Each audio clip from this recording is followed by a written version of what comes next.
mercredi 20 mai 2015 bonjour à tous na ngeen def mbaa jàmm ngeen fanaane yeewu leen ndax ñun yeewu nañ ca fajar ñu ngi leen di nuyu gërëm leen ci ànd bi ak télévision Futur Média 7h21 mooy doog a jot ñu xëyati tey ji nag ci mercredi bi comme ni ñu koy defee fu nu xëyee dinañu boole ñaar yi leen di jëriñ ak yi leen di bégal ñu ngi àndandoo ak rédaction bi ndax sànq rek jot nañu leen jox bulletin bu njëkk bi ci topp ci wolof journal bi daañu ci àndandoo ak Fatima Ba Diakhaté Fatima ñu ngi lay nuyu.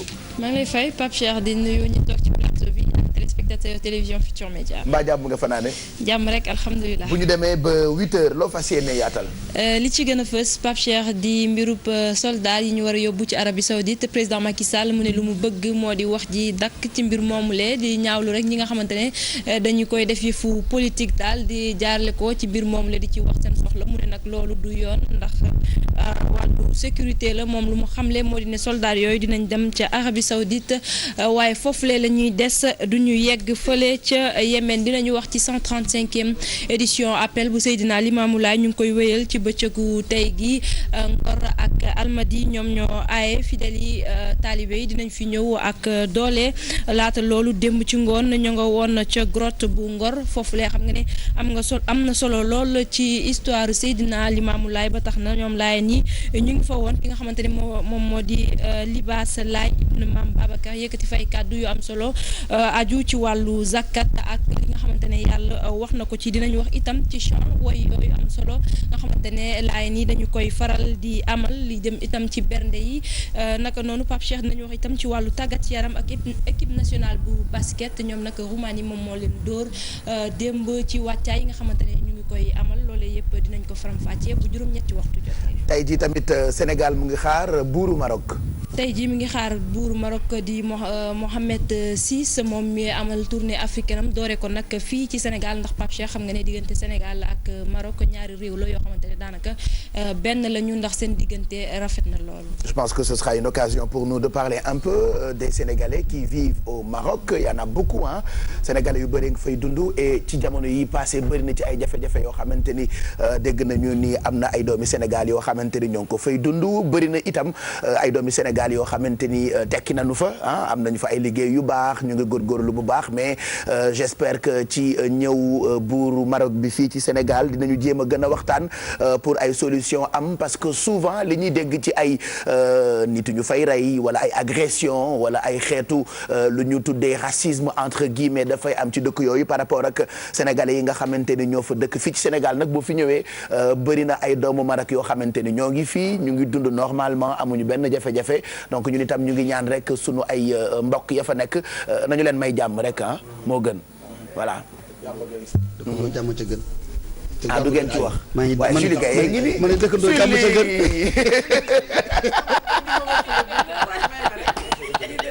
Julie Gaye ngi ah du ngeen ci wax da ngeen ragal buur bi. man buur da ngeen ragal bu ñëwee bu ngeen demee Maroc du ñu génne leen foofu.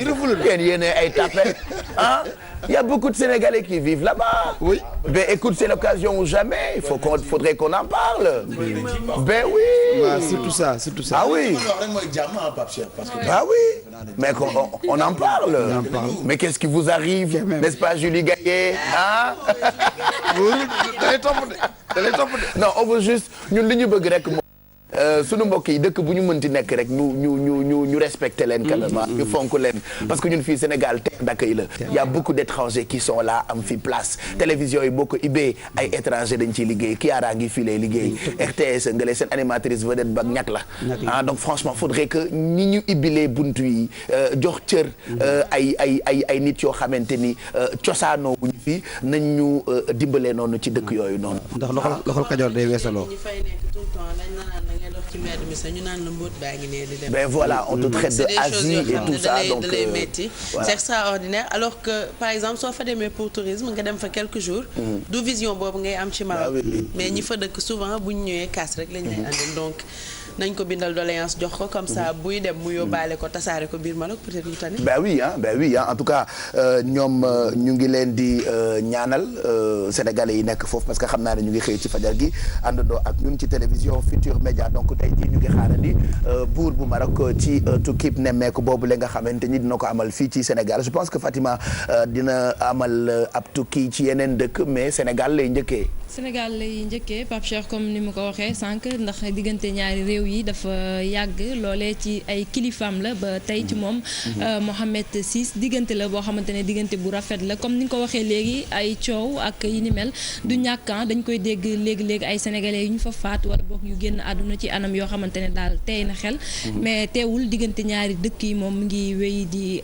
rafet ba tax na moom nee na tournée bi fii ci Sénégal la koy tàmbali ndax cër bi nga xamante ne jox na ko Sénégal. mu ngoon kon ñu ngi koy xaar moom buuru Maroc ci Sénégal ci tukki boo xamante ni mu ngi koy amal ci dëkk bi ak yeneen i dëkk yoo xamante ni ñoo ngi ci Afrique mbokk yi ñu jox leen waxtu julli yi yéen ñi doog xëy àndandoo ak ñun ci télévision Futur Média ak waxtu mees yeeg suñu mbokk chrétien yi ci jàngu yi 7h27 mooy doog a jot bu dee julli yi mën nañoo njëkkee ak fajar geek waxtoom ak yeneen waxtu wi bu fekkee am nañu ko ci ginnaaw ñu jox leen ko yéen kaay yi ñu ngi ci ñëw ci kanam alors bu fekkee yeggseegul ñu jàll ci météo bi kon alors tey jii ñu ngi yeewook 22 degré Fatima Ba Jaxate tey mercredi 20 mai donc peexu fajar gi ak peexu guddi gi ba léegi rek ñoo ngi koy am ci Sénégal. ñu ngi koy am ci Sénégal rawatina diggante Ndar ak Ndakaaru foofee Pape Cheikh la peexum fajar gi ak guddi gi gën a fës feneen foo dem ci Sénégal tàngaay moom la ñu fa nemmeeku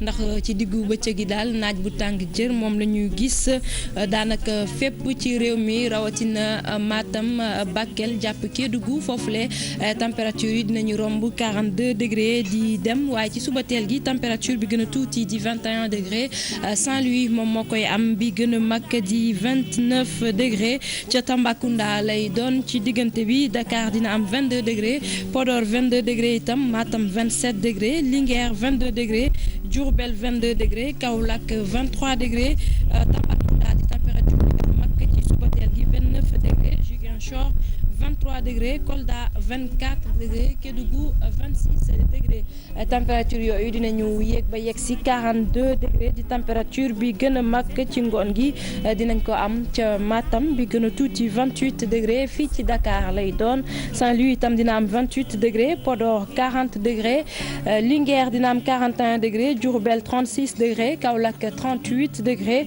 Tambacounda 41 degré Ziguinchor 38 degré Kolda 40 degré Kédougou itam 41 degré ñu wax ci géej gi nag jamono ji dafa wàcc loolee mi ngi door bi ñetti waxtu ci guddi tegale juróom fukki simili ak juróom dina wàccaat itam bu ñeenti waxtu ci ngoon tegale fanweeri simili géej gi dina yéeg bu ci kanamee tuuti bu fukki waxtu tegale ñaar fukki simili ak juróom dina yéegaat itam bu fukki waxtu ci guddi tegale ñeent fukki simili ak juróom ñu wax ci nappkat yi nga xamante ne dañuy dem géej di wuti jën jàpp leen ni bëj moment yu gën a am solo ci bëccëgu tey gi 2h54 4h54 loolu passé na waaye 15h21 ak 17h21 dina doon moment yu am solo ci nappkat yi jant bi moom fenk na bi 6h tegalee 41 minutes ñu ngi yaakaar itam Mousso bu 19h tegalee 32 minutes Pape Cheikh lii mooy li gën a fës ci xibaaru jaww ji. mu ngoog léegi moom dafay teel a jóg ndeysaan 6h40 et quelque avant yeewu leen et pourtant fan yii la ñun ñoo ko doon njëkk a yeewu mais noonu la jamono bu ne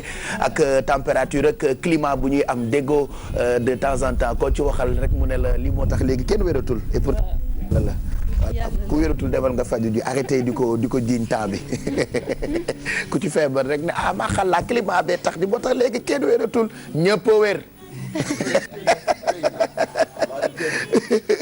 mu ngoog jërëjëf Fatima ci xibaaru jaww ji ñu jox leen waxtu julli ak waxtu mees yi yéen ñu xëyandoo ak ñun ca fajar ba tey ñu leen di gunge bu dee julli suba teel bi fajar gi mu ngi toll ci 5h23 tisbaar mu ngi toll ci 13h07 takkusaan mu ngi toll ci 16h26 timis mu ngi toll ci 19h37 gée mu ngi toll ci 20h45 julli suba teel fajar ñu ngi koy julli 5h43 23 tisbaar ñu ngi koy julli julli 1h07 takkusaan ñu ngi koy julli 4h26 timis ñu ngi koy julli 7h37 ci ngoon gée ñu ngi koy julli 8h45 pour suñu mbokku chrétien yi kalaasu kooba bi nga xam ne du mës a dem messe Père Dacilois ñu jox leen ko xëy na bu ko bindee dina ko jëriñ waaye pour yéen ñi nga xam ni dëgg-dëgg ay pratiquants yu baax ngeen ñu jox leen ko rek ngeen def ko ci seen i agenda xam yan jàngu ñooy am messe bu dee cathédrale par exemple comme ni ngeen koy gisee ci écran bi am na messe ci suba gi 7h am messe ngoon gi 18h30 martyr de l'Ouganda am na messe ci fajar gi 6h30 ak 18h30 bu dee église bu Saint-Joseph am na messe 18h30 kon cathédrale am na messe 7h ci suba ak 6h30 ci ngoon martyr de l'Ouganda am na messe ci fajar gi 6h30 ak 6h30 ci ngoon bu dee Saint-Joseph am na ci ngoon gi tey messe bu 6h30 jotee ñu jàll ci xaalis bi xaritu Mado taux de change fu sunu koppar yi toll CFA ak yeneen xaalis yi ñu jox leen ko léegi nii comme on le fait tous les matins bu ko defee ngeen mën a am idée wu fan la CFA toll ak change loo ci wax Julie. yow dollar yi lay def ni mu bëree jikko. non mais franchement mais il faut que tu boole ay dalasi ak affaire yooyu yaa dalasi beneen bu Mauritanie bi comment ça s'appelle tout ça le franc guinéen. Ça c'est une bonne monnaie hein. Ça c'est une bonne monnaie ça. oui kii bangamul rek. kii du fuy kii dafa bangama. kii fuy sax oui kii du mu bangamee nii nag. ah ouais bu la neexee allez on découvre taux de change bi li ci am solo mooy day am ay soppeeku yu am solo ci bis yi mais pour l'instant fii la CFA bi toll regardez bu dee $1 américain mu ngi toll ci 588,985 francs CFA bu dee €1 mu ngi toll ci 655,957 francs CFA bu dee $1 sterling mu ngi toll ci 913,178 francs CFA bu dee un yuan chinois xaalisu Chine dërëm bi mu ngi toll ci 94,8984 francs CFA voilà donc foofu la xaalis bi toll. barilu pétrole beeg or beeg jamono. alors loolu dinañ ci ñëw ci prochaine saison non on viendra sur ça effectivement on est en train de travailler dessus dinañu am bourse tous les matins ci prochaine saison bu Yeewu Leen. ben oui là on est en train juste de faire Yeewu Leen comme ça. voilà parce qu'on s'est rendu compte que voilà chacun fait comme nous mais pour avoir Malal Mado Bijou Exidex Alfi mooy jafe on voit que nos rubriques naissent dans d'autres chaînes de télé. On sera en congé pendant le mois de Ramadan et la prochaine saison de Yeewu Leen reviendra avec de nouvelles surprises. Voilà donc là on joue dañuy fo juste ak téléspectateurs yi. voilà bon taux de change bi nañ leen ko may quoi parce que ça intéresse beaucoup de Sénégalais. voilà il est exactement 7h34 mbaa jàmm ngeen fanaane ñu ngi leen di ñaanal en tout cas bëccëg bu neex ci télévision Futur Média bu leen fàtte ni bu ngeen woote itam ñu teral leen tey ki njëkk a dugg dañu koy may 25000 donc xaw ma kan lay nekk parmi yéen ñi yeewu yaa xam yeewu nga ba taxaw yaa xam yeewoo goo yaa xam yeewu nga ba pattal benn ami laas ak ñoom seen yaa xam ndax sël mu nga wala broso goo lu mu ci mënti nekk compose le numéro de téléphone 88 628 22 22 yenn saa kat nga yeewu sa bëti collé na ko pat yàlla boo njëkk a gis ki nga bañ ça arrive on a des frères qui nous fatiguent à la maison am nga sa benn rakk boo xam ne daf la sonal ma petite sœur suñu caat bi mais écoute elle me fatigue cette fille kooku duñu mës a juboo ça arrive mais d'habitude dégg naa ci ay tofo lay amee xale yi xamuñu tofo xale xam ngeen luy tofo dégg li et c'est vrai d'habitude ñaari tofo du ñu juboo de c'est grave yow juboo nga ak sa tofo non c'était la guerre mais léegi c'est fini. ça va waaw maintenant ça va maintenant ça va. Moi par contre ce que je faisais quand j'étais petit ci ki ma topp dama doon sàcc ay yéreem parce que dama ko faawoon bon après maintenant que je suis devenu star. et je te jure avant ñu doon dem jàngi à chaque fois ma soxla ay dàllam par exemple damay teel a yeewu sàcc dàll yi teel a dem école su ma ñëwee mu dóor et yàlla xam nga lu mu def léegi bu bëggee sol dara il faut mu xool li ma sol quoi mu xool ci li ngay def muy parce que man maay staram yow am nga tofa non ci ki nga topp wala ci koo topp man ci ki ma topp c'est quoi la relation defante léegi sax màgg nañu mais màgg moom nii comme yàlla ak yàlla même morphologiquement man ni ma mel moom elle est svelte mais on était comme ça du ngeen juboo quoi tu te rappelles de quoi ban histoire ngay fàttali ko ci moom maag moom raak night and day bu ñu toogee sax sama allah jàmm rek voilà yi fi kii ñu xeexoo mais léegi nag quand même on a grandi surtout léegi avec l'âge je pense qu'on commence à se rapprocher vraiment et elle me soutient beaucoup baal ma ak voilà et ton photo à Malal non man sama mag il était timide waaw il était timide donc ko sonaloon en fait dafa timide woon par rapport ak man ba pare mën tooñ par rapport ak ci biti donc suy dem tooñ daf may wax kaay ñu ànd ok bu ñu àndee man ak moom yaay raat mu tooñ Excited léegi ba Excited waxee ma ne soo ko laalee ma defanteeg yow léegi bu ma xeexee ñibbi si papa ni ma c'est toi qui fais la vagabond ma ne pourtant Dora moo tooñ oh là là mais comme que bëgg ma ñu dóor ko ma xeexal ko Dora on te salue il est en Chine Excited et tonton toi waaw il est en Chine donc ci Modou laa topp Modou Seck moom waaw mais donc Modou Konté ok mais jubóowu leen quoi taw xale jubóowuñu woon mais dafa ma sonal parce que dafa bëri woon doole donc dafa bëri woon doole xaw nga dee dóor ma ba banque ma bi mu ci mujj fàttaliku daal mooy yàlla dafa ma mayoon benn opportunité suñ ko dafa amoon garabu naka lañ ko waxati waay fruit la fàtte naa ko bref goyaab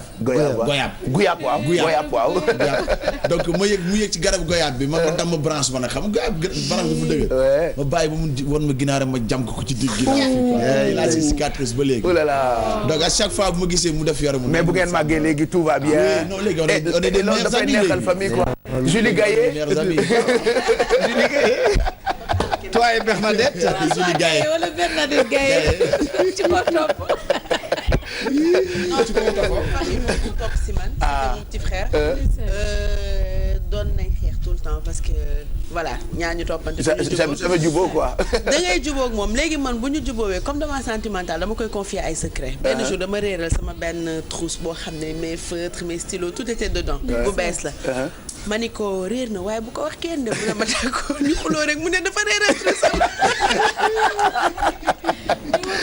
non on a de très belles histoires hashtag bi tofo lay nekk Mamadou Ndiaye du web avec les internautes racontez-nous vos histoires avec vos petits frères wala seen ay mag c'est toujours magnifique. mais là daf may protéger comme si. waa kaay bu daw yow kaay lu la dal yow bu la toog xaw kaay ma abal la chaise kaay ma abal la sama chaise kaay ay yow mën a taxaw lu yàgg di ay yow ay yow di waa kaay waa viens t'asseoir kaay toog journal amul problème man mun naa taxaw ay yow bëri na yow Pape Cheikh yow li ndax jàmm la waaye tooga waaw toogal rek yéen kay ji la ñëw yow toogal rek les journaux sont prêts ñu dem ci revue de titre toogal ba ndeysaan yaa ngi naan Nivaquine en même temps waaw faut en prendre quand même faut en prendre bon kon léegi duñu àggale Alfi ñu ngi ñëw ci sa tofo comme ça ñu dem ci Fatima mu mun a am temps wu préparer journalam alors hashtag bi ci Facebook bi ak Twitter tofo lay nekk racontez-nous seen ay histoire ak seen rakk bi topp ci yéen wala ci seen mag bi ngeen topp parce que am nañ ci ay histoire yu doy waar alors yéen kaay yi ñu xëy ñoom ñëpp tey ak ku ci nekk ak li nga waxtaanee dañu koy njëkkee ak l'AS alors l'AS xëy ak pétition pour la refondation du PDS loolee ci politique la alors Fada Brave Maître Wade loolee la ñu gis ci xëtu yéen kaay bi di l'AS. waaw laas Pape Cheikh dafa wax rek ne coow dafa am ci biir parti démocratique sénégalais ba tax na mu ne Modou Diagne Fada sax jamono ji ab pétition daal la fay amal di ut signature yu ngir rek ñu defaraat parti boobule di PDS ndax ñoom dañu gis ne moom Modou Diagne Fada ci bu ñu sukkandikoo ci yéenekaay yi dafa gis ne daal Abdoulaye Wade dafa noppeegul ngir jox leen ñoom jeunes yi parti ba ñu ne nag du loo xamante ne dañu koy nangu ba tax na fas yéene lañu jàkkaarloog moom waxanteeg moom ngir rek fexe ba ñu defaraat seen parti boobule. Libération xëy tey ak ATT di Amadou Toumani Touré interrogation la sur le financement libyen de la campagne de Nicolas Sarkozy loolu la yéenekaay bi xëyee tey ci xëtëb bu njëkk ak Amadou Toumani Touré. waaw Libération dafa am entretien exclusif ak ki nga xamante ne moom moo nekkoon jiitu réew bu Mali mu xëy nag ci coow loolu juddoon fi ndax Libye moom moo financé campagne bu Sarkozy loolee nag Amadou Toumani Touré moom génnee na ci Mali ba mu set wecc ndax wax na ni koppar yooyu ak financement boobulee bu dee am na ci du dara loo xamante ne réewam gii di Mali laale na ko ci. fan yëpp ñu ngi waxtaanee ki nga xam ne moo di Idrissa Seck ak ni mu jëlaatee karwaasam loolu la yéenekaay yi wax démb tey jii nag Walfadjri xëyee nag digganteem ak président Macky Sall mu def ci xëtam les dessous d'une guerre conventionnelle. waaw moom dafa xool rek lan moo war a nekk diggante ki nga xamante ne moom moo di Macky Sall ak Idrissa Seck yéenekaay bi ne ñoom ñaar seen ñàkk déggoo googu lan moo ko waral bu ñu sukkandikoo nag ba tey ci yéenekaay bi ñoom ñaar yëpp dafa di daal ay ndaw lañu ba pare bëgg yor réew mi kenn ki moom mu ngi ci bopp réew mi ba noppi di Macky Sall waaye bu ñu fàtte ni ñoom ñaar yëpp ci parti démocratique sénégalais bu Abdoulaye Wade ci lañu jaar ñoom ñaar yëpp itam mës nañu doon ay premier ministre am ñoom ñaar yëpp itam Abdoulaye Wade moo leen yar topp leen ci seen carrière bu politique mu mel na am na lu bëri loo xamante ni nduróo danañ ko ci seen jaar-jaar yéenekaay bi ne loolee moo waral ñàkk déggoo gi nga xamante ne am na diggante ñaari nit yooyu di Macky Sall ak Idrissa Seck. ay semaine a ngi ñu ne teg PDS ab laaja sampu ci yéenekaay bi di Grand Place pourquoi ce calme olympien. waaw parce que ñoom parti démocratique sénégalais fan yëpp ñu ngi leen daan dégg ñu naan dañuy amal tournée nationale wala boog dañuy amal ay toogaanu ñaxtu ca place de l'Obélisque loolee yëpp ngir seen ñoon yi nekk ci kaso bi ñu génn waaye itam door seen liggéey ngir seen parti bi bu am 2017 ñu am dara ci élection présidentielle yi waaye booba tey daal gisuñu dara tekkaaral moom la ñu nemmeeku ak parti bu Abdoulaye Wade bi lee yéenekaay bi du Sud Quotidien xëy tey ak waajtaayu présidentielle 2017 Macky face à Idi Khalifa ak Karim loolee la xëyee tey ba ni seul contre tous. seul contre tous moom président Macky Sall loolee la yéenekaay bi gis ndax jàpp na ne Khalifa Sall bu ko PS tabbee mu nekk seen candidat mbër bu mag lay doon Idrissa Seck itam naka noonu ci bopp réew mi Karim Wade mi ne ci kaso bi te ay ñoñam ne moom mooy candidat bu parti démocratique sénégalais ñu ne loolee nag bu sottee ba ci jongante présidentielle yi nga xamante ne ci la ñu jëm moom Macky Sall day mel na daal moom kese mooy janook ñi nga xamante ne ñoom ñoo di ay adversaire am. Le Témoin Mohamed Ndiaye témoigné la ko tuddee xëy tey ak lébu yi ba def ci nataalu Grand Serigne waxtaane projet boo xamante ni ñu ngi ko tuddee projet Faubourg Lébu émergence en question ak SONES ak li muy réclamé ci suuf. waaw projet boobu lébu yi am benn complexe la bu am solo bu mag sax ñu def ci koppar yu takku ay milliards ki nga xamante ne moom moo ko jiitee di Grand Serigne de Dakar Abdoulaye Makhtar Diop ñu ne nag boo moyul complexe bi fi ñu ko bëggoon def boo moyul du fa nekk ndax foofee am na daal lu fay SONES di réclamer ci wàllu suuf ba tax na sax liggéey bi ñu dooroon foofu boo moyul dinañ ko dakkal. régulation des médias loolu la yéenekaay bi def ci xëtam tey di réew mi ab laaja sampu mu ngi laaj ndax CNRA am na njëriñ et si le CNRA ne servait à rien. waaw parce que moom CNRA di kuréel bi nga xamante ne dañuy saytu lépp luy ne ci télé yeeg rajo yi yéenekaay bi day laaj rek ndax moom nekkinam am na njëriñ ndax saa su ne mu génnee rapport ne télé yi lii la ñu def rajo yi itam naka noonu seeni programme baaxul waaye fa lay yem amul du ñu topp daal mbir mi ba indi ci ay coppite wala leneen mu ne nag bu fekkee ni dañuy génn saa su ne lii ak lii la te duñu ko topp daanaka amul njëriñ. yéenekaay yi am na ñu xëyaat ci appelub Seydina Limamou populaire xëy ci ba tuddee trajet bi diggante Yoff Cambérène Almadies démb meloon na ni Safa ak Marwa. Safa ak Marwa Pape Cheikh ndax nit yu bëri yi nga xamante ne nekkoon nañu ci tali bi oto yi ak ñoom ñëpp doon wutali bërëb yu sell yi nga xamante ne maam Seydina Limaamu Laay fa la ñu koy fàttalikoo ak di ko sargal Laayeen yi door seen 135e appel ni ki tey ñu nar ko wéyal nag ni ki démb ñu nar ko wéyal ba tey ci àllarba gi tey ji sax nag Almadi ak Ngor ñoom ñoo aaye. ba ci direct info loolu la xëyee tey di appel au Seydina Limaamu nga xam ni dem ba tey ñu ngi ci amal ay programme sur les pas de Seydina Limamou Laye la ko tuddee Yoff Ngor Cambérène ou le retour sur des sites sacrés. sur des sites sacrés fépp foo xamante ne moom Seydina Limamou Laye jaar na fa wala boog ay nataalam mi ngi fa wala boog ay yoo xamante ne daal daan ko jëfandikoo mi ngi fa des ñoom Laayeen yi ñu ngi fay dem di ko màggal di ko fàttaliku ci appel bi nga xamante ne door nañ ko niki démb yooyu les talibé nekk diggante Ngor Yoff ak Cambérène démb ba tey ñu ngi door seen xew-xew bu mag boobule di appel di bu Seydina Limamou Laye. jërëjëf Aïcha loolee yéen a kaay yi la woon ca kanam dinañ ko gën a xóotal ak Mamadou Mouhamed Ndiaye mën naa jël sama siis léegi dafay bañ a nettali tofam xam na allez racontez leen ñu seen ay tofo rapidement ñu ngi ñëw léegi nii ci tàggat yaram yeewu gym tey dañ ci àndandoo ak Rahmadam fitness Ousmane moo ñëw àndandoo ak équipe am pour ñu yëngal yaram yi ci suba gi ba noppi tam mu jox ñu juste quelques conseils yoo xamante ni mën nañoo amal njëriñ l'observateur comme tous les matins sa une ou le menu on va retrouver la rédaction centrale pour cette présentation il est exactement 7h46 on retrouve tout de suite Idrissa Sané pour le menu de l'observateur de ce mercredi 2015 bonjour Idrissa. Bonjour Pape Cheikh Diallo et bienvenue chez les observateurs chers lecteurs merci de nous accueillir chez vous. À lire à la une de l'observateur de ce matin, Macky Sall qui solde ses comptes, c'était hier à son retour de Accra où il est revenu avec son nouveau manteau de président en exercice de la communauté économique des États d'Afrique de l'Ouest. À son arrivée à l'aéroport, Macky Sall a tenu à imposer son autorité pour clore le débat sur l'envoi des soldats en Arabie Saoudite. Et Macky Sall qui dit, je cite, « J'ai décidé d'envoyer des soldats en Arabie Saoudite, un point, un trait. Il faut qu'on arrête ce débat malsain entretenu à des fins politiques. » Les détails sont à lire dans l'Observateur de ce matin. À lire également la nouveauté dans l'affaire du meurtre du policier Fodé Ndiaye.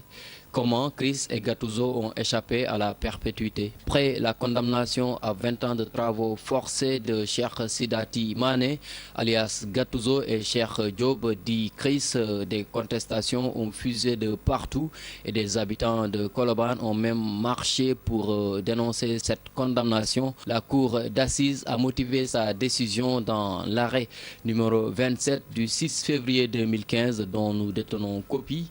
Ousmane Chimère Diouf et ses assesseurs démontrent que Gattuso et Chris sont bel et bien coupables du meurtre du policier Fodé Ndiaye. Le prophète Mahomet, paix et salut sur lui, n'est plus à la Mecque, il est à Yoff. C'est Baye Mandione Laye, comédien et scénariste, qui le dit. Comme vous le savez, la 135e édition de l'appel de Seydina Limamou Laye a démarré hier à Cambérène et nos reporters y étaient. Ils ont rendu visite au comédien Mandione Laye qui ne joue pas cette fois dans une de ses pièces théâtrales. Il est très sérieux quand il évoque la vie de Baye Laye et comment il a été moulé à la fois laïenne. C'est à lire dans l'Observateur de ce matin. Des révélations de Khadijatou Tall Diagne, ambassadeur du Sénégal en Tunisie, qui nous dit qu'un Sénégalais a péri dans un incendie en Libye et 3 autres sont dans le coma. Les détails sont à lire dans l'Observateur de ce matin. Nous parlons Mercato et Saint-Étienne qui propose 3 milliards de francs CFA pour recruter Moussa Konaté. Supervisé à plusieurs reprises par des clubs anglais, Moussa Konaté pourrait atterrir en France. C'était donc là le menu de l'Observateur de ce matin. Merci d'avoir suivi. Bonne lecture à toutes et à tous. Bonjour papa. Merci Idrissa on te retrouve demain matin pour l'observateur ak Monem loolu nag la ñu indi woon tey ci l'observateur bu yeboo ngeen daw jëndi ko ndax mooy njëkk a jeex man loolu ma jaaxal yow l'observateur bëri na bay de waaye yow ñun tey ñoo jaar fi mu jaar ñaan lu tuuti wala ñaan luwul c'est le dafa liggéey bu am solo rek c'est ça journaliste yi gën a xarañ. Ah oui. Après defe naa ne li Sénégal yi gën a bëgg mooy. balaa tu as travaillé là-bas yaa ngi woon rédaction bu l'observateur xanaa. mosuma fa liggéey. yenn saa yi dama koy bëgg a mat kenn mësul gis loolu. Allez on démarre tout de suite ak Yeewu Jim Ousmane looy jaabante nii mel ni ko ñu dénk xew bi. daa xewle. uy ko. xool ko.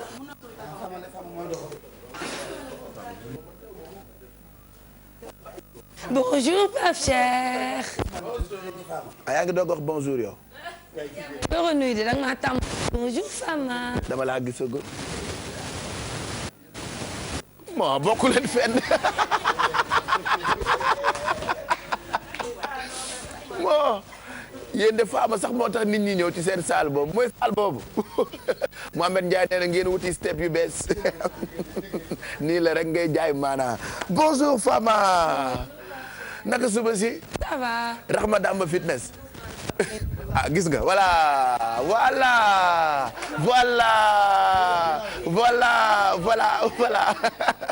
Allez, qu'est-ce que tu nous proposes ce matin?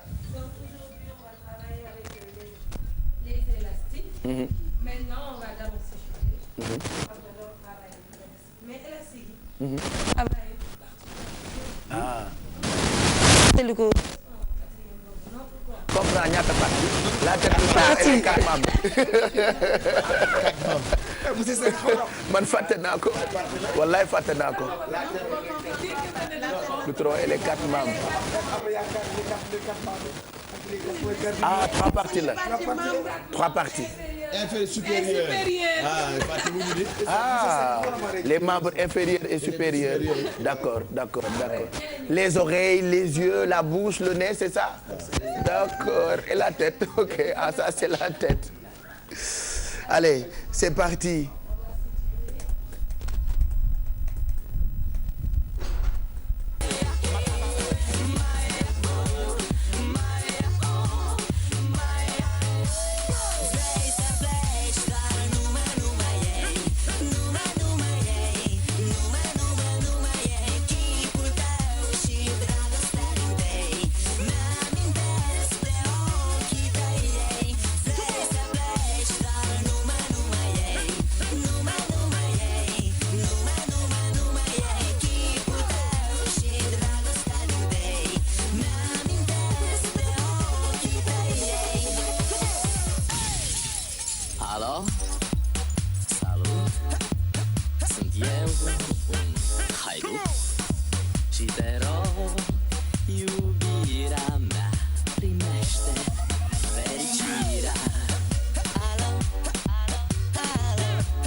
Se place maintenant là.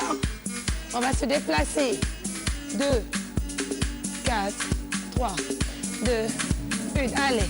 1, 2, 1, 2, 1, 2, 1, 2, 1, 2, 1, 2, 1, 2, 1, 2, 1,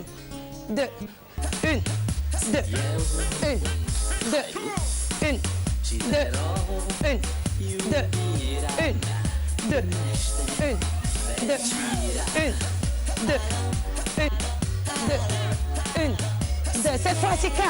1, 2, 3, 4. 1, 2, 3, 4. 1, 2, 3, 4. 1, 2, 3, 4. 1, 2, 3, 4. Ça commence à chauffer. 3, 4. 1, 2, 4, on ne lâche pas. 3, 4, on revient là. Allez, jambes bien écartées. Voilà, croisées. On va faire des fentes. Regardez bien. On recule une jambe. Voilà, l'autre fléchit. Allez, on descend, on monte. Oui. Allez, ça renforce les fessiers, les cuisses, l'arrière-cuisse, les ischios. Ça travaille tout, on descend. Respirez. Ceux qui sont à la maison, si vous n'avez pas de corde, là, jambes bien tendues, on descend. Allez, on descend. Voilà. On descend. Là. Là. Là. Allez, on change maintenant. Jambes bien écartées. Très bien. On descend. On descend. On descend. On descend. On descend. On descend. Là. On descend. Jambes tendues. Cherchez loin derrière. Cherchez loin derrière. Respirez. Respirez. Respirez. Respirez. On va terminer sur les côtés. Là, on descend. Là, on descend. On change de jambe. Voilà. Très bien. Descendez. Ça tire. Travaillez. Travaillez. Travaillez.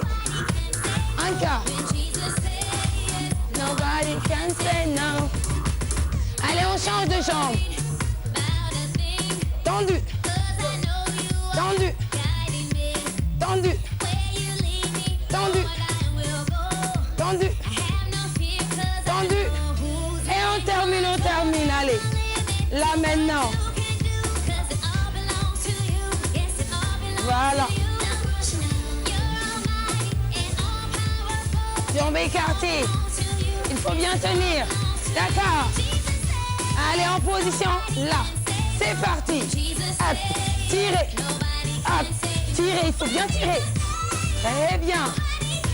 Balancez. Balancez. Balancez. 4. 3. 2. 1. On change.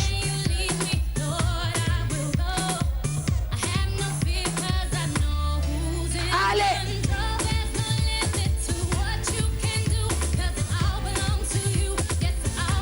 Tirez. Là, ça travaille beaucoup plus les bras. Ça travaille les bras. 4, 3, 2 et 1. On va s'étirer maintenant. Relâchez. Allez, là. Tirez. Là.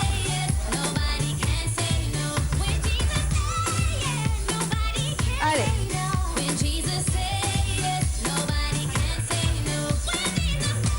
On revient là.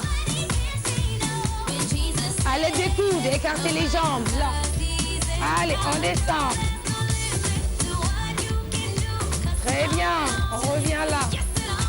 Pointe, allez là. Tirez. Jambes tendues, on descend.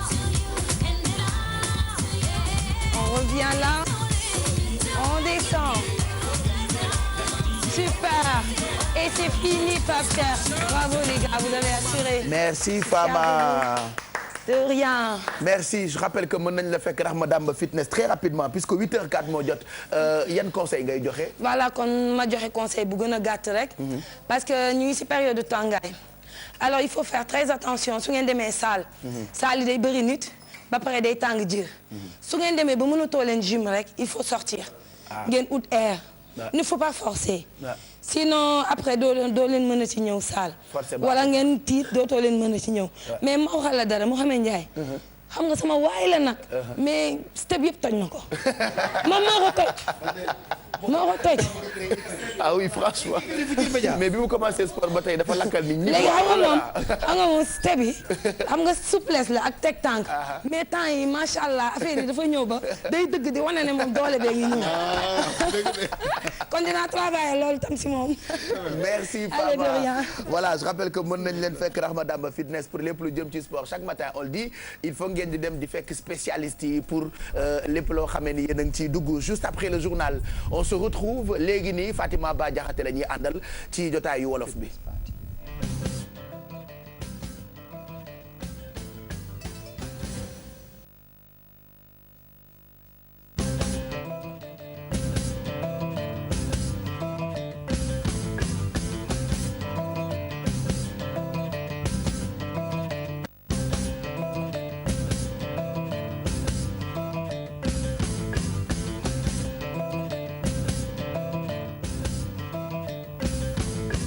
di rafetlu ànd beeg télévision Futurs Médias mbokk yi xarit ñu seetaan xibaar juróom-ñetti waxtu yi ñu ngi leen di nuyu di leen dalal jàmm ñu doore kook wàllu soldat yi war a yóbbu ci Arabie Saoudite président Macky Sall addu ci mbir mi xam le ne moom mooy njiitu réew mi di te chef suprême des armées ba tax na lu mu décidé loolee mooy am di ñaawlu rek ñenn ñi nga xamante ne ñu ngi jël mbir moomee di ko waxtaane def ko yëfu politique mu ne nag loolu du lu rafet ndax lii mbirum kaaraange la te soldat yooyu lee demuñu ca Yémen fu ñu jëm moo di ci Arabie Saoudite ca biir dëkk ba tax na muy sàkku ci nit ñi ñu bàyyi daal wax yi nga xamante ne ñu ngi koy amal ci mbirum soldat yooyu lee ñu war a yóbbu ci Arabie Saoudite dem sax nag ba ci génnee ay slogan mu ne loolee du lu muy rafetlu moom président Macky Sall yëkkati yooyu lee kàddu démb ci aéroport Léopold Sédar Senghor bi mu jógee ci Accra doon fekkee sommet de la CEDEAO bi fa doon am ñu wax ci 135e appel bu Seydina Limamou Laye ñu koy wéyal niki tey ji ñaar fukki fan ci weeru mai ñaareelu bés bi ñoom nag tey dinañ ko wéyal fii ci Almadi waaye itam ca Ngor foofee itam dem ci bërëb yu sell yi nga xamante ne dañ fay fàttali ko ak ñaanal ki nga xamante ne moo nekkoon Seydina Limamou Laye ci 135e appel boobule ki nga xamante ne moom moo di Limaas Laye ibn Maam Babacar Laye dellu si rek ci solo si nga xamante ne moom moo am ci zakat di sàkku ci nit ñi ñuy faral di ko def bañ a xaar daal ba ñuy am lu ñuy lijjanti soo koy def ndax loolee lu yàlla santaane la amoon nañu yéene ànd ak moom ay kàddoom ci micro Codé Ndiaye waaye du ñàkk ci suñu yeneen jotaay xibaar ci appel boobu lee la ñuy des wax ci way yu am solo yi nga xamante ne communauté Layène yi xamee nañ leen ko ñu ne nag loolee mi ngi jógee ci seen xalifa bu njëkk liñ ciy jublu moo di rek wane ne yàlla kenn la amul morom te amul maas loolee moo waral way yu am solo yi nga xamante ne dañu koy faral di am ci seen xew-xew yu mag yooyu leen ñu teewlu ci reportage bu Aïssatou Paye Fall Thierno Laurent Mendy.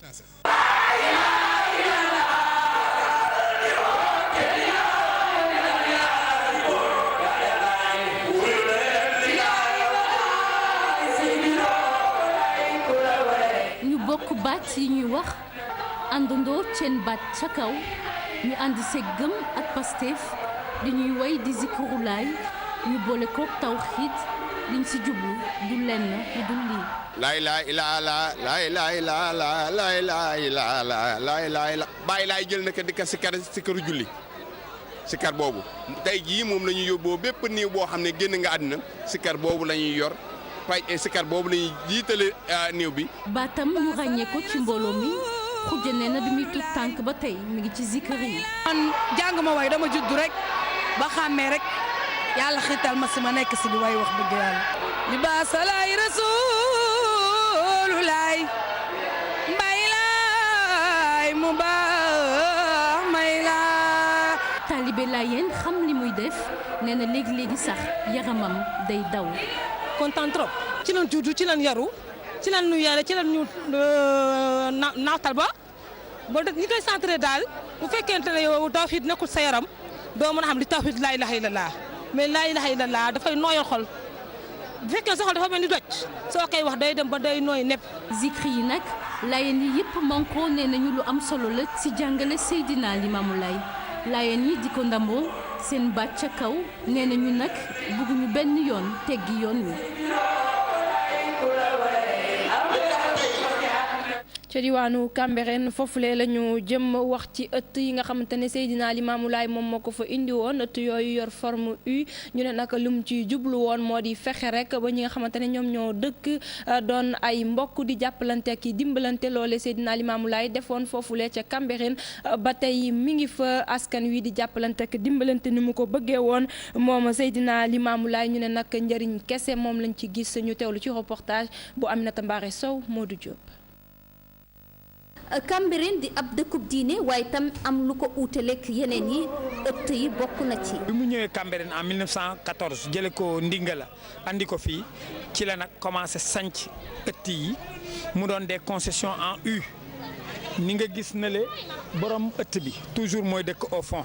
ñi seq ëtt boobule am leneen lu ñu doon dund ci seen biir. am na solidarité bu am ci ëtt bi boo xamante ni gis nga borom kër gi ne le dafa amoon baddi buntu gannaaw.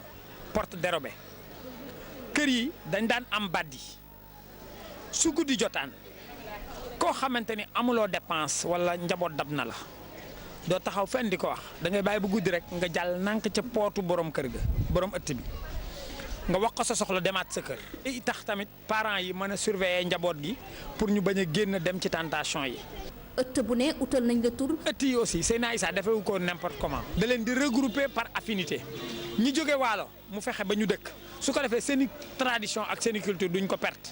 Ngor Cambérène Yoff loolu lépp nag di ay bërëb yoo xam ni boo fa demee daa nga gis ëtt yi ni mel daañu fexe ba tradition boobule du leen réer.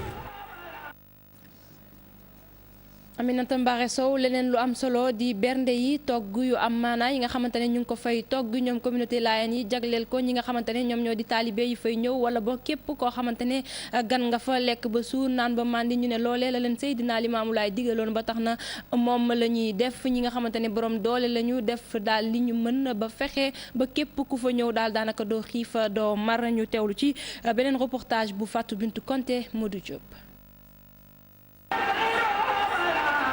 ba ni wax appel Seydina Limamou Laye almahdi wu berndeel nekk na lu ci am solo tey ca Yoff ay mbana lanu fa teg ngir gan yi. dañ doon toggal ñuy organiser tey rek dañ koy yokk pour ñi nga xam ne gan ñi lañ amuñu fu ñu dal ak yooyu moo tax ñu nekk ci jàmmalaay bi nii ku amul foo lekkee rek mën nga ñëw fii incha allah ñëpp lépp a ngi fi di leen xaar parce que fii ñëw daal doo am problème mu lekk incha allah ndax ñoo ngi fi pour loolu daal.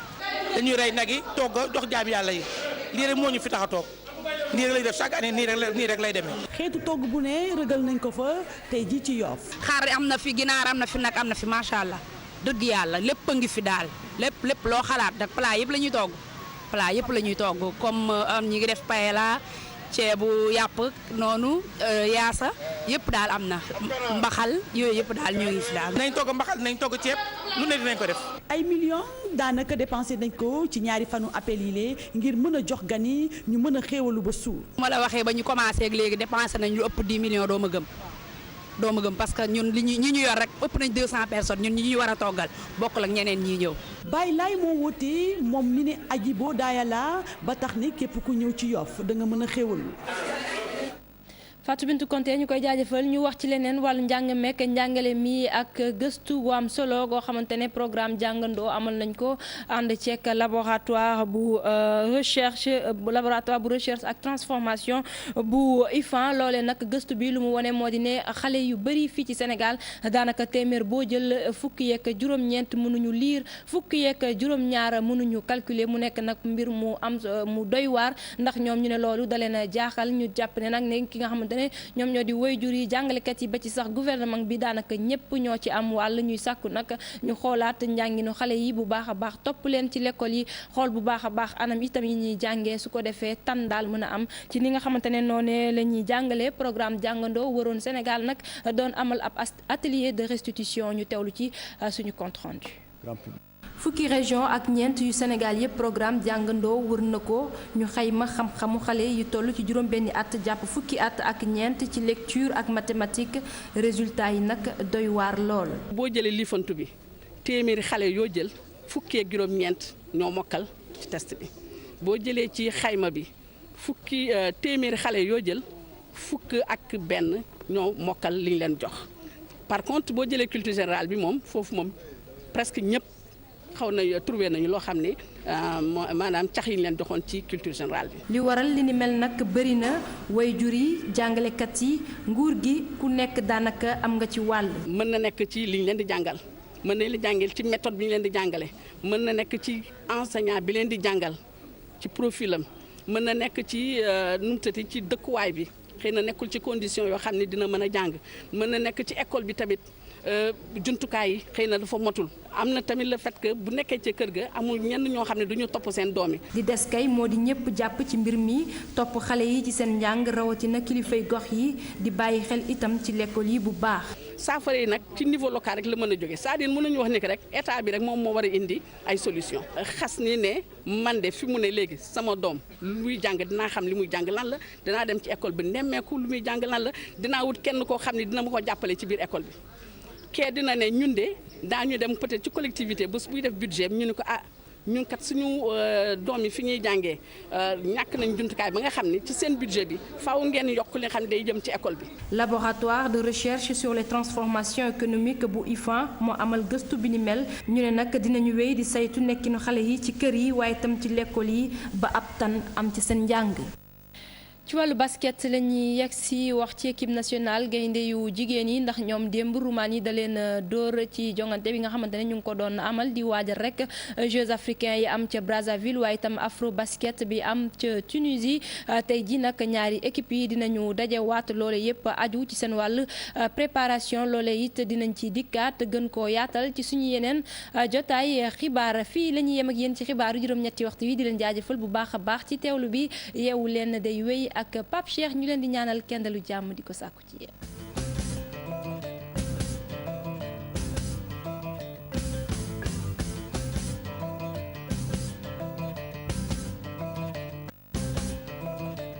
journal 8h bi ngërëm ñeel na la ak rédaction bu télévision Futur Média ci liggéey bu rafet bi je rappelle que l'information se réveille très tôt sur cette antenne alors ñu jàll ci correspondant bi comme ni ñu koy defee suba gu jot dem fekki suñu correspondant bi tey nag Pierre da Silva Koba fu ñu jëm jox ma dëkk bi bu ko defee nga won ma carte bi ñu mën faa wàcc léegi nii directement mën faa joxe ay xibaar alors tey nag ñu ngi jëm Thiès Thiès nag ku ne xam na ni Cheikh Anta moo ñu fa teewal Cheikh Anta nag moom cote rédaction la foofu ca Thiès nag di suñu dëkk di dëkku Exidex n'est-ce pas ah sa maam mu ngi Tiwaawan sa bàjjan Adja Ndeye Seck signature ma nga fa ba ca borom cal gas ba faat sa kër maam fa si bu leen jaan matte sax du nu yëngu bu bay na faal ah waaw non je te dis hein c'est une histoire réelle ah oui ah je te dis comme je disais la dernière fois à une fille qui travaille quelque part très intello ma koy tagg mu ne n'importe quoi. oui c'est ça oui. ma ne ko yow teral ma nga naan ma n'importe quoi. quand même franchement. mais moom mu bay na faal la ak Maba ca borom Thialgas Mbafane sa kër maam Fassi bu leen jaan matte sax du nu yëngu donc on retrouve dans quelques minutes notre correspondant depuis Thiès pour que mu wax ñu lan lañ fa mën a jàpp ci ay xibaar Thiès nag dëkku Talla Sylla ndeysaan. Talla mooy maire Thiès. c'est ça. Idriss Seck moo fa nekkoon maire. Yankoba Diattara ndeysaan. way ndeysaan. jaxate tam fa la nekk waaye promoteur bu mag bi sama xarit bi Sidi jaxate bu baax yow nag Thiès dafa bëri ay baaxkat Alaaji Amagor Seck fa la dëkk oh là là ak international bi Bouba Jaxaw ak Ablaye Diallo papayu Omar Diallo Gaulle Ablaye Diallo ancien international la ak Amad Diallo ancien international Massane ndeysaan mooy Massane dégg naa dafa am doom oh là là c'est bien et c'est marié en Toubab c'est ça ah c'est bien ah c'est cool ça il y a aussi Seka bi way bo to falamba ma daawul ngewel ah là là c'est bien il y a Seka qui est là-bas Sanex il est de Thiès voilà saxaar laa la may boole ci wagon teg ci chef de gare xomala nag la nag xam nga mbëggeel moom foor na oh là là Samba Alar alu bee lay gërëm soppi jiko Samba Alar et Thiès neex na de ak signatiro yore yaay boro abi balla taalo En plus, ce qui est intéressant avec cette chanson, Armée dañu koy woyaat à chaque fois ñu am ay manifestations fanfare yi. Ouais. 4 avril def naa 2013 lañ ko jël. invité ko moom ci boppam non 2011. 2011 lañ ko jël. invité ko fii ci centenaire. daal di koy reprendre fanfare yi sargal ko. il faut rappeler que Ndeye Seck bàjjanam la. sama bàjjan bokk ndey ak baay. am nga bàjjan bu mat bàjjan. Oh mais Thiès Mbaye Dosé il est de Thiès. Mbaye Dosé Bella elle est de Thiès. Serigne Ngagne. Serigne Ngagne il est de Thiès ndeysaan. Ouh là là. leet naa Koundoul sax moom moo reprendre morceau ba. Koundoul waaw ndeysaan il est de Thiès leet naa c'est bon. il est de Thiès ndeysaan. yow bàyyi Fatou Diop waaw loolu lu mu xam ci waa Thiès dañ lay jox commencé ngaa fi ceeku de te dafa goo fi ñaari weer lan la est-ce qu'il allez dans quelques minutes ak Malal Junior Diagne on parlera de sport ak police. ak police voilà daañu waxtaanee sport ak police. en particulier arts martiaux. ok. ak self défense. ci biir police romb nañu Thiès de. waaw ñu ngi wàcc Pout. ñu ngi wàcc Pout jëm Dakar. waxal demal nga ni. donc loolu la ñu fas yéenee waxtaanee ak ay experts en arts martiaux. parce que rey naa Mado rek. Mado dee na rek. d'accord donc principalement arts martiaux. arts martiaux ok d'accord donc ce sera pour tout à l'heure ak yeneen i mbir yoo xamante ni ñu ngi leen koy préparer on enchaîne tout de suite avec notre correspondant Cheikh Anta ñu ngi lay nuyu yaa ngi Thiès mbaa jàmm nga fanaane. waaw jàmm rek Pape Cheikh Diallo. t'as vu gis nga li ñu wax yëpp ci Thiès. waaw li ngeen wax yëpp vraiment c'est vrai que Thiès am na ay artistes yoo xam ne tey jii sur le plan national international xam nañ leen. lu ci bëri ngi diwaanu Thiès ki ngeen tudd léegi di Seka. di woykat boobu moom waajuram bu jigéen dafa génn àdduna bëri ci dënd sax. xam naa ñu ngi koy jaaleel ñu ko. voilà groupe Futurs Médias yi dinaa la poste woon 100000 nga joxal ñu ko comme jaxal. waaw amul benn problème Cheikh na nga ko jox nag dégg nga. incha allah waa kay Cheikh.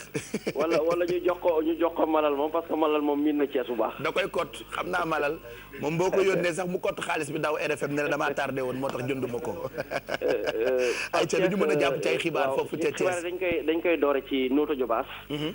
Notto Diobass xam nga foofu soxna yi nga xamante ni ñoom ñoo jiite groupement féminin yi nekk ci lu toll ci juróom-benn fukki dëkk yu wër Notto Diobass di ay village ñoom nag ñoo ñëwoon nag ci commune bi ci maire bi doon amal nag benn assemblée générale bu mag fas yéene foo doon wax nag seen i jafe-jafe ndaxte nag nee nañ financement yi nga xamante ne moom mooy le président Macky Sall génn woon jox ko ki nga xamante ne moom mooy Moustapha Diop mi nga xam ne moom mooy ministre délégué chargé de la microfinance daanaka ne lii nga xam ne mooy financement yi daal jigéen ñi daal ñi ngi ŋàññi ne daal ñoom jot ci seen wàll ndaxte benn soxna soo xamante ne daal nee nañ ci APR la nekk la ñuy jox financement yi ba tax na nee nañ daal daf ci ku ko neex daal la jox te loolu nekk na loo xamante ne daal lu leen métti la ba tax soxna yi nga xamante ne Ndeye Fatou mi nga xam ne mooy Ndeye Fatou Ndiaye men moo jiite groupement féminin nekk ci Notto Diobass ak ci département bu Thiès ñoom it amaloon nag benn assemblée générale doon ci wax loo xamante daal ñoom daal ànduñ ci ba tax ne ngi sàkku ci jëwriñ ñi nga xamante ne moom moo yor lépp loo xam ne jëm na ci wàllu microfinance ak projet yooyu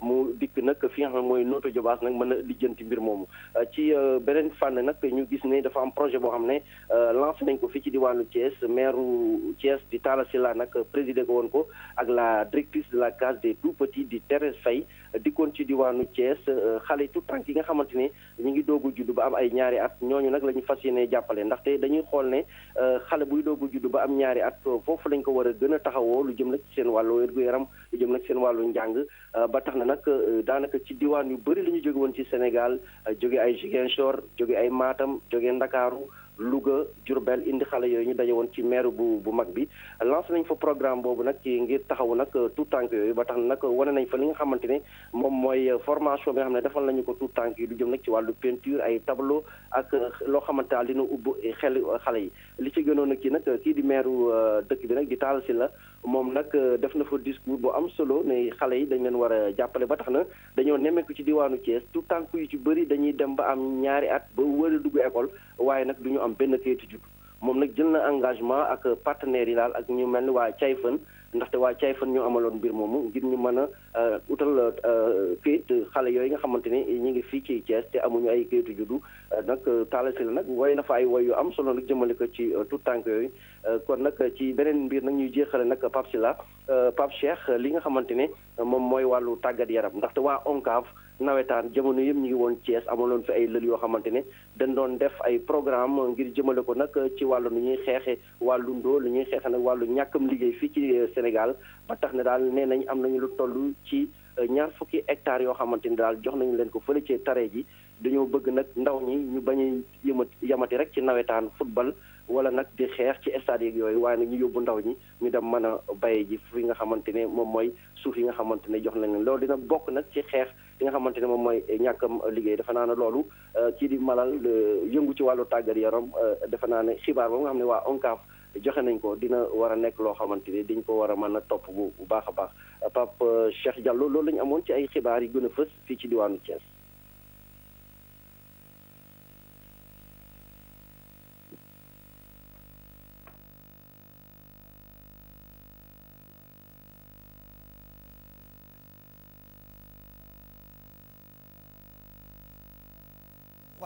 www.gfm.sn voilà mu ngoog loolee correspondant bi la woon di Cheikh Anta 8h25 mooy doog a jot ak Malal dañuy waxtaane tàggat yaram surtout arts martiaux bu police. bu police Baye Cheikh dama leen di woo ñoom maître Habib bismillah sama gaa ñaa ngi nii parce que xam nga dañuy gis léeg-léeg suñu force de l'ordre yi dañuy gis léeg-léeg ñu takk ay fetal ak yu noonu mais am na yeneen i feem yoo xam ne mëñe nañ ko mu jëm si arts martiaux donc Habib ak gaa yi mu àndal di ay ceinture noire 2e dan 3e dan 4e dan waaw ak di ay policiers ay enseignants kële taxaw ci loxo ba mooy champion du Sénégal kën fu waaw mooy maître Cissé donc gars yi ñu ko tuddee inspecteur béton donc xam nga bu ñu amee police boo xam ni gars yi ci nekk macha allah mais loolu yàgg na ci police dafa gën a fës léegi pour ñu mën a def ay close combat self défense 1 contre 1 sans arme déstabiliser un bandit nangu ko mën neutraliser ko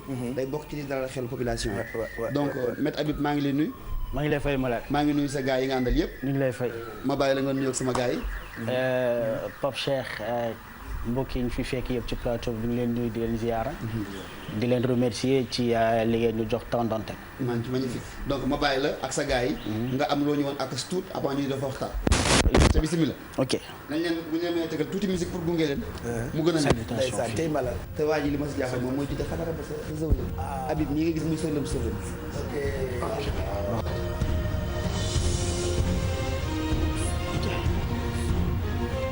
donc là dañuy njëkk a commencer par saisie donc dañuy commencer par def saisie à poignée ak benn loxo pour wane ni que ni nuñ la situation bu ñu la jàppee jarul nga def effort bu bëri en self défense il te suffit juste nga def benn affaire bu ndaw mu daj mais aussi da ngay jouer ci articulation wu ki nga xam ne moom moo la jàpp pour nga mun ko déstabiliser génnee sa loxo wala génnee prise bi mu la def.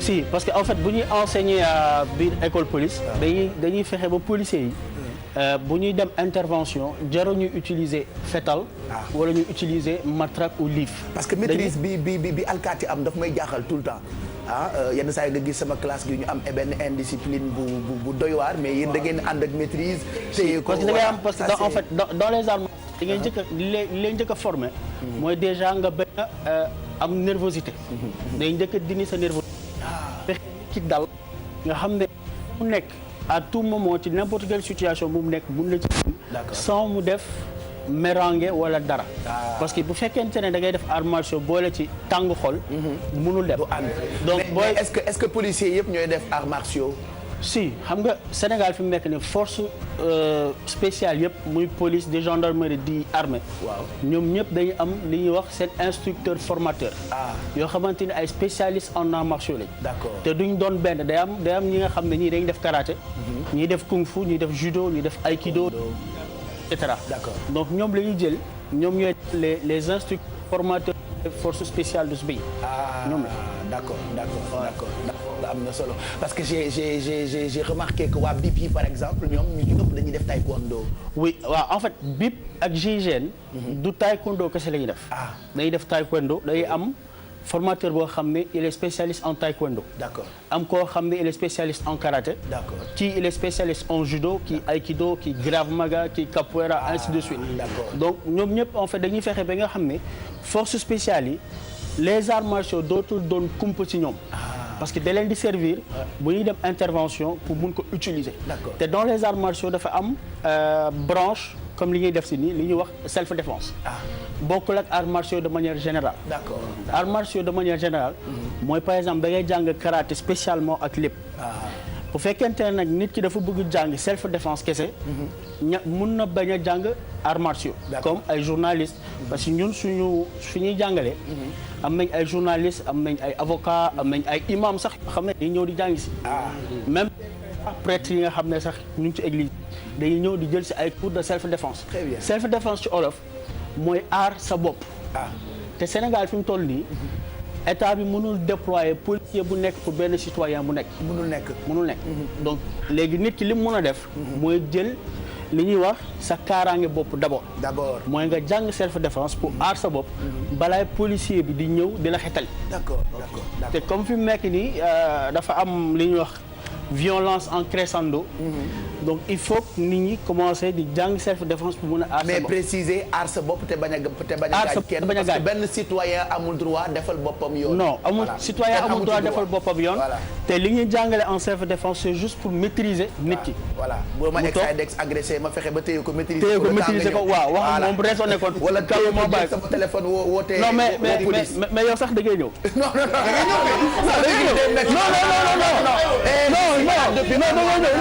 je vais pas bien.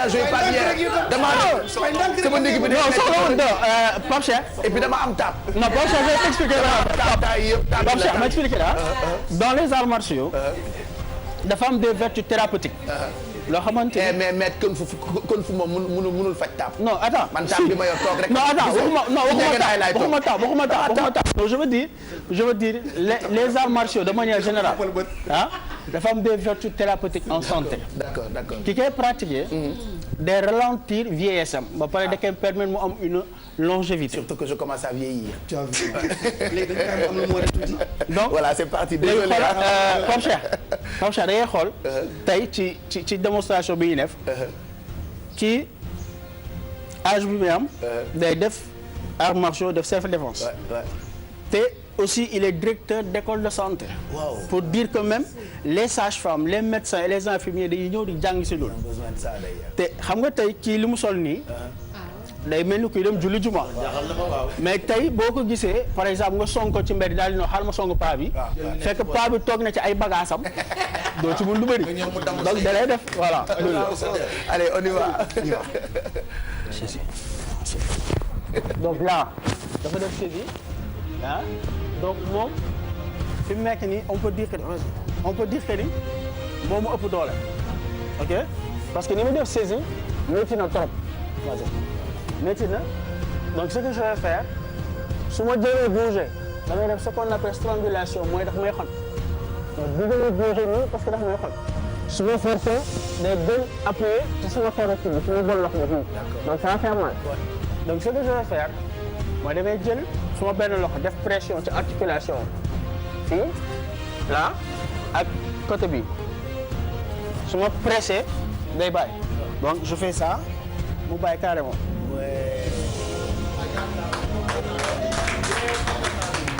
ok. coup de poing. donc là day def benn coup de poing direct pour mu laal suma abdomen fii. donc su nekkee ne en karaté dañuy wax ne day joxe benn coup de poing direct un jakusuki la tudd. donc jakusuki bu ñu koy expliquer dañuy wax ne c'est un coup de poing boo xam ne day jógee de la hanche pour ñëw fii. là mooy un jakusuki parce que booy dóor un coup de poing day aller ak le mouvement. donc c'est ça qu'il va faire léegi man damay essayer dégager loxo bi pour ngir defoo. d'accord ba pare maîtriser ko à terre sans bouger. d'accord. Vas-y.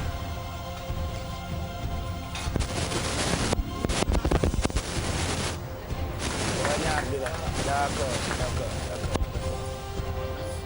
léegi waa ji non en fait du mun résister pourquoi parce que ni ma ko saisiree moom ci articulation bi laa joué donc moom lenn mooy nekk ci xelam mooy naa fexe waa ji bàyyi ma parce que moom bu forcé du man maa koy dam. lii de boo ko defee agresseur moom mooy dam bàyyi ma parce que ci articulation bi laa joué. ok comme vient de l'expliquer Habib. Bon souvent dañuy traiter policiers yi de barbarie des gens soo xam ne ils sont brutaux. Alors que loin de là. c'est des gens bien les policiers. Très bien. Bon comme nu mu ko expliquer léegi. bon ñun lu ñuy def dañuy tuddee self défense policière. moom la ñuy enseigner au niveau de l'école nationale de police. bon souvent policiers yi dañuy jànkonteel yenn situation yi. par exemple da ngay gis koo xam ne dina nekk en civil. mu ñëw comme nu mu ko expliqué sànq ñu ñëw ñu poñe ko. bon su poñee dañuy tere dóor. parce que Sénégal la ñuy wax rek policier yi day dóoree. bañ nañ ko am na benn. slogan bu ñuy wax alkaati du bàyyi dóoree. alors que demeewul noonu ah. yéen a ñu ko tàmmal nag ngeen dóor rek. mais loolu moo deñ loolu dañ na biir police maintenant. bon comme nu mu ko expliqué sànq self défense du question de doole. c'est juste on va jouer sur les articulations. D'accord. Ouais. Déjà def na prise. man mën naa ko neutraliser sans pour autant me fournir effort. donc je vais utiliser la force de l'adversaire c'est-à-dire. def naa prise comme ni mu ko waxoon. là sur place je peux neutraliser ko là. ouais articulation bi la utiliser nii ok d'accord. mais est-ce que mën nga wax ne sa coude bi. sama coude bi très bien. non Pierre Koba la am na ralenti bi. waaw donc ça c'est voilà. c'est comme dans les combats de lutte. Pierre tegaat ko wala mbiru am na ko ah. amoo ko ah. mais pression si xam nga loxo doole nit loxo bi pouce bi la. xam nga lii avec les 4 doigts mënoo jàpp. donc déjà je vais neutraliser. loxo bi c'est-à-dire ma jàpp pouce bi naka ci génnal jéemal génn il faut pas sortir maintenant je vais faire damay renforcer toujours ci poignet bi ok bon déjà loxo ba la libre na pour éviter loolu nag je vais faire un mouvement de hanche mouvement de hanche bi da koy yóbbaale léegi je fais super alors bon la deuxième technique toujours si self-défense bi dafay def saisie de bras. et après Pape Cheikh moom dina ñëw mu def mouvement bi. man damaa taab. non jarul taab. jege naay laa toog. non loxo la poignet la rek. poignet jege naay bi ma toog la. poignet toujours. léegi moom fi nekk di jaar teg moom doole. après waaw su ma defee nii lay dem. et là je le bloque mu toog. d'accord. léegi torsion am na si poignet bi.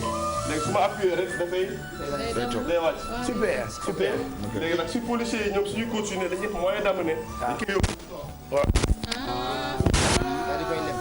Vous êtes en état d'arrestation. Tout ce que vous direz pourrait être retenu contre vous. Et j'adore ça.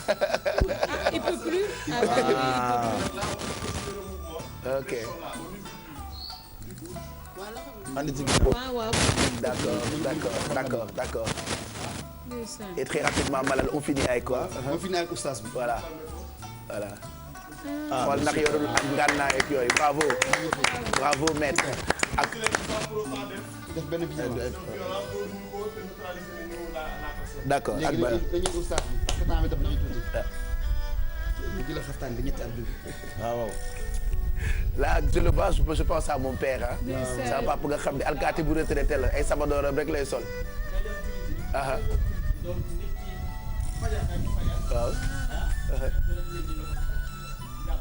may pa jox ma li nga yor te paa yi du ñu yor dara léegi ñoom ñëpp a banque ay course la ñuy yor. d'accord. allez may pa sama doom ne ko fekk bravo. bravo. D'accord. Et là pour nga maîtriser ko il faut nga jàng self défense est-ce que ci école police policiers yi rek ñoo mën a ñëw jàng ci arts martiaux wala ku nekk mën na ñëw foofu. non ku nekk mën na ñëw jàng ci self défense. même civil yi même civil d'accord. parce que dafa am des cours yoo xam ne des cours spéciaux. d'accord yoo xamante ni dañ koy jox aux policiers. ah parce que en self défense dafa am self défense à main nue. d'accord. mooy comme li ñu def nii loxo ou tànk. am self défense avec arme blanche. moo xam paaka la moo xam jaasi moo xam gourdin moo xam lu mu doon. loolu mooy self défense avec arme blanche. d'accord.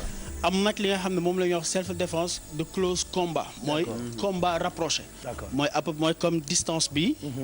moom la ñuy wax close combat. d'accord parce que léegi boo gisee ci mbedd bi wala ci agresseurs yi.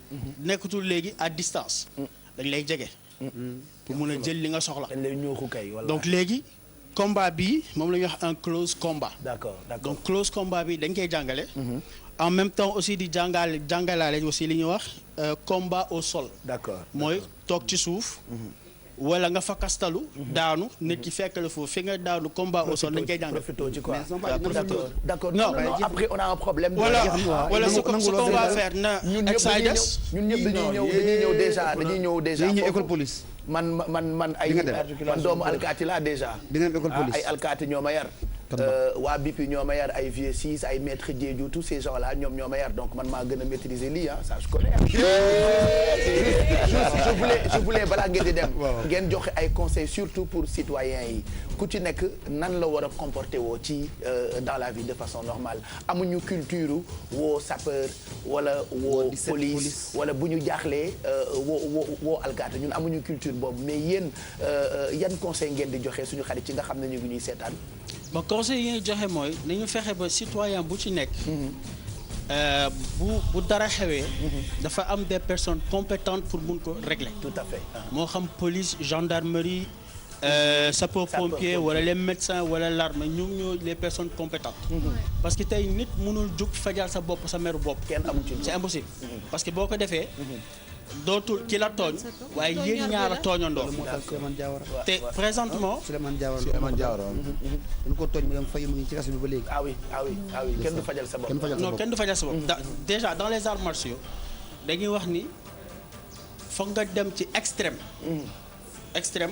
pour mën a riposter.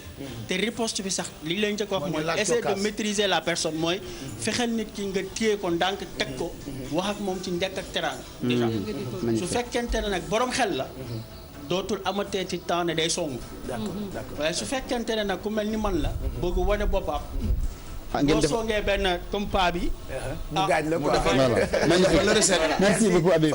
fuñ la mën a fekk maître. ñu ngi mun fekk école police. d'accord école police. d'accord jarul numéro téléphone jarul dara ku dem école police rek. ku dem école police di ñu fa fekk le mardi et le jeudi. mardi ak jeudi. mardi jeudi de 17h à 19h30.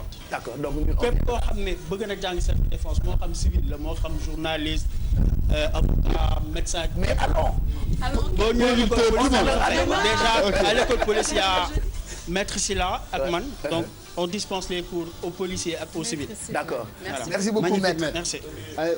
voilà mu ngoog loolu ay technique la yu am solo jëm ci arts martiaux ak police 8h42 mooy doog a jot on va enchaîner avec la pub mais en attendant vous rappelez que dans quelques minutes Exidex mu ngi ñuy préparer le Made in Sénégal MAD 1 tey indi na lu am solo et puis jigéen ñi itam dinañ leen wax bu ñu utiliser seen ay accessoires pour maquillage naka la ñu koy nettoyer parce que kanam moom.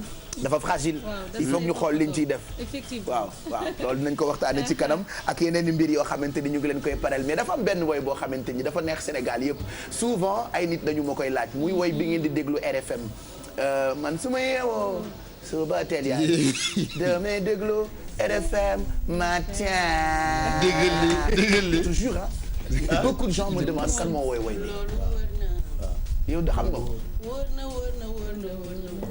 voilà belle réponse. et en plus woy la boo xamante ni dafa mel ni Salim To léegi. voilà ça rappelle jamonoy rajo Sénégal. à midi boo dégloo Salim To da ngay xam ni heure añ jot na mais woy bi ak n'importe quelle heure boo ko dégloo même bu dee guddi gi da ngay foog ni fajar dafa jot parce que RFM moom la Sénégal yëpp di déglu ki ko woyee ngi nii toog. alors j'ai très envie balaa ñu jàll ci publicité yi bay waxtaan ak yow nga may ñu ci tuuti avec la guitare. waaw. acca bismillah. wës. ayca c'est bon ayca waaw demal waaw.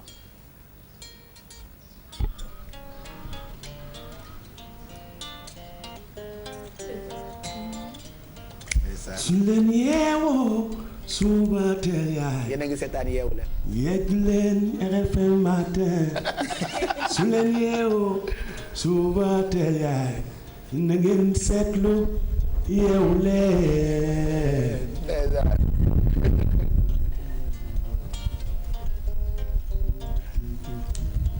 Sénégal soo leen yeewoo suba teel na ngeen seet yeewu leen. TFM moom mu leen di bégal yaaya ngàcce ngaalaama Pape Cheikh waaw. dinañ ci ñëw après publicité yi alors il est là avec nous on parlera de lépp loo xamante ni moo ngi koy def diggante Sénégal ak bitim réew Malal tu vas rester avec nous ah oui d'accord tu es obligé Pas de souci. voilà tey tu restes avec nous. Y a pas de souci. Après la pub on se retrouve.